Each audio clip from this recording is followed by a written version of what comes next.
You're born in 470 BC Athens. Congratulations, your life is already terrible.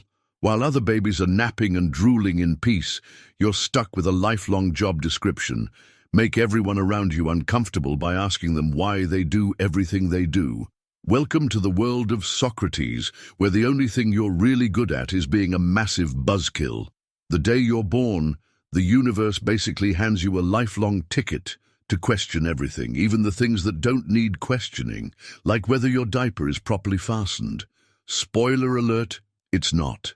Born into a family that already had high expectations because your dad was a stonemason and your mother a midwife, which is basically the ancient Greek equivalent of being born into a small family-owned business. Your fate was sealed before you could even speak.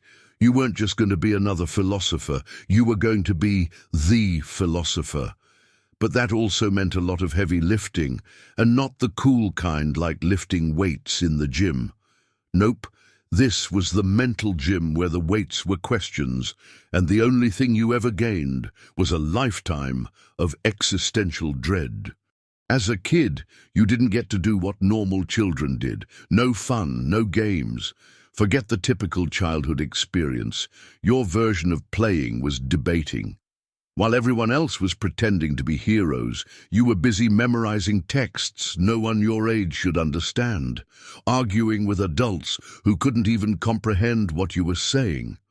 You were the kid who turned every casual conversation into a mini philosophical symposium, and instead of birthday parties, your family gave you the gift of questions.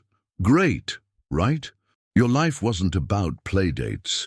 It was about mastering the art of philosophy, basically adult homework for kids. Imagine being the kid who gets sent to bed early with a pile of scrolls, expected to not just memorize them, but to question them. It's like if your homework was writing your own existential crisis every night. Your friends, well, they were probably out figuring out how to steal their first pig, while you were busy trying to figure out how to steal their understanding of reality. You've made it. You've become one of the most famous philosophers in all of Athens. People recognize you on the street, and sure, they might not understand half of what you say, but hey, at least they're listening. Congratulations, you've hit the big time. But here's the catch. Being a big-name philosopher isn't all it's cracked up to be. Fame doesn't come with a comfy throne or a lifetime supply of Greek yogurt. Instead, it's an unrelenting whirlwind of responsibility. Now, you're not just questioning reality, you're questioning everything around you, and people really wish you'd stop. Seriously, just stop. Your students? Well, bless their hearts, they're mostly just sitting there nodding, pretending they understand anything that's coming out of your mouth. It's like being the only person at a party who actually knows the words to the song and realizing no one else has any clue. But here's the fun part. While they don't understand you, the government is absolutely terrified of you. You've become a symbol of everything they can't control. An intellectual wild card they'd prefer was kept locked in a cage.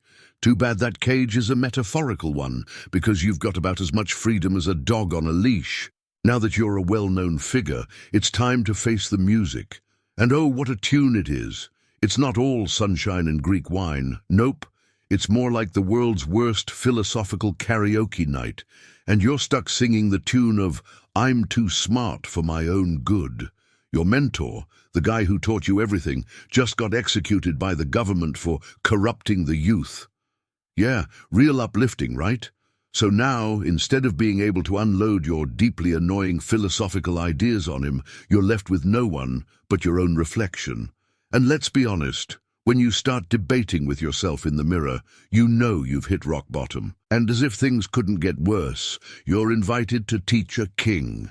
Sounds like a great opportunity, right? Well, surprise. You give it your best shot, drop some profound knowledge, and next thing you know, you're being shipped off to a foreign land as a slave. You've gone from famous philosopher to prisoner of war faster than you can say Socratic method. You've lived a life full of philosophical debates, war, and questioning the universe itself. But guess what? Life has a funny way of reminding you that no matter how smart you think you are, your body has no time for your existential crises anymore. Your joints? Well, let's just say they're screaming louder than your students when you ask them to explain your latest lesson. Every time you try to sit cross-legged and meditate, or even just sit, your knees sound like a sack of broken pottery. You've spent decades trying to teach the world, but now no one listens. The youths are too busy with their own new philosophies, whatever that means. And let's be honest, you're too tired to care. Your mental sharpness, once your greatest weapon, now feels like it's buried under years of unappreciated brilliance. You used to have the energy to walk through Athens, annoying everyone in sight with questions that made their brains hurt. Now, even walking across the room feels like an Olympic event. Sure, you've still got some followers, but the ones who actually get your genius are few and far between. The rest just nod politely, thinking you're some ancient version of a reality TV star, waiting for you to say something quotable for their Instagram feeds.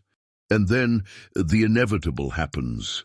You die, but don't worry, it's not all tragic. There's a beautiful irony to your demise. You die surrounded by your thoughts, which are no longer of this world. Sure, people will remember you, but your death turns into just another philosophical debate.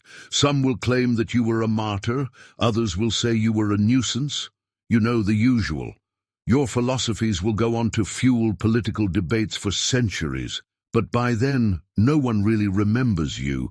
They just love to quote the stuff you said to win an argument, as if you're the philosopher version of an old, dead meme.